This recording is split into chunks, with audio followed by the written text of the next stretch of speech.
흘러가는데요. 이게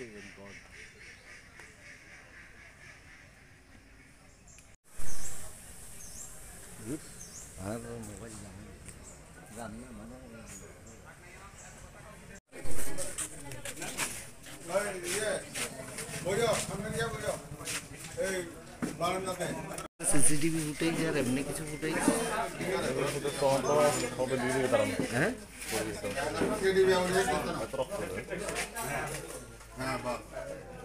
এই রক্তদান শিবির আমরা যারা করতে চাইছিলাম মুমূর্ষু রোগীকে বাঁচাতে, তারা সেই মুমূর্ষু রোগীকেও বাঁচতে দেবে না। আমরা দেখলাম যে এখানে সমাজ বিরোধীদের জড়ো করেছে এবং সেই সমাজ বিরোধীদের নেতা হিসেবে এখানে আমরা দেখলাম যে অশেষ বৌদ্ধ সে সেখানে এসে উপস্থিত হয়েছে এবং এই বাড়ি আক্রমণ থেকে শুরু করে সমস্ত ঘটনায় আমরা দেখেছি কিছু সমাজ বিরোধীকে জড়ো করে এখানে আক্রমণের নেতৃত্ব দিয়েছে। ফলে আমরা মনে করি তারা সত্যি সত্যি জনবিচ্ছিন্ন, মানে জনবিচ্ছিন্নতা কোথায় পৌঁছলে পরে একটি রক্তদান শিবিরকে আক্রমণ করে, এইভাবে বাড়িঘর ভাঙচুর করে এবং সবচেয়ে বড় কথা হচ্ছে যারা রক্ত সংগ্রহ করতেছে তাদের উপর আক্রমণ নেমে আসে। এরকম একটি পরিস্থিতির মধ্যে আমরা সিদ্ধান্ত নিয়েছি আক্রমণ আসুক, বাড়ি ভাঙচুর হোক, আরও একবার তারা দ্বিতীয়বার আবার সংগঠিতভাবে এসেছিল। আমরা রাস্তায় দাঁড়িয়েছি, আমরা গেটে দাঁড়িয়েছি, আমরা ঠিক করেছি যদি দরকার হয় সেখানে প্রতিরোধে আমরা দাঁড়াবো এবং সেই প্রতিরোধ করেই আমরা রক্তদান শিবির করবো, আমরা এটা ঠিক করেছিলাম।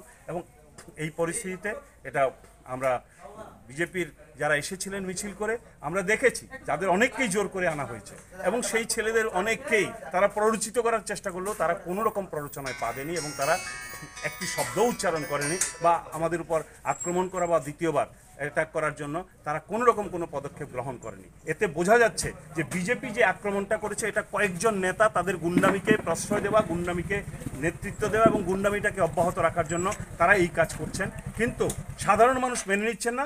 এমনকি বিজেপি সমর্থক এবং যারা আজকের মিছিলে এসেছিলেন তাদেরও একটা অংশ একে সমর্থন করছেন, এটা পরিষ্কার হয়ে গেছে এই ঘটনার মধ্যে দিয়ে। সুতরাং এরকম একটি পরিস্থিতির মধ্যে আমরা মনে করছি গোটা রাজ্য জুড়ে বদল চাইছেন মানুষ, বিজেপির বদল চাইছেন যারা রক্তদান শিবিরে আক্রমণ করেছে।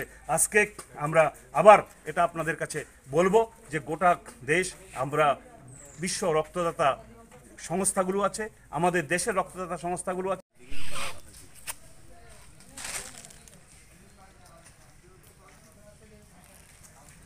নাম বলতে পারছি না, দুঃখিত। তারা বলছেন এটা সমর্থন করি না, আমরা জানি না। এবং আমি বলছি বিজেপির জেলা নেতা, রাজ্য নেতা, যদি কোনো বিজেপির নেতা ব্যক্তিগতভাবে আমার কাছে জানতে চায় আমি তাকে নাম বলবো। এই নেতারা আমাকে ফোন করে জানিয়েছে যে এই কাজ আমরা সমর্থন করি না, আপনি আপনার ক্যাম্প করুন, আপনি এটা চালিয়ে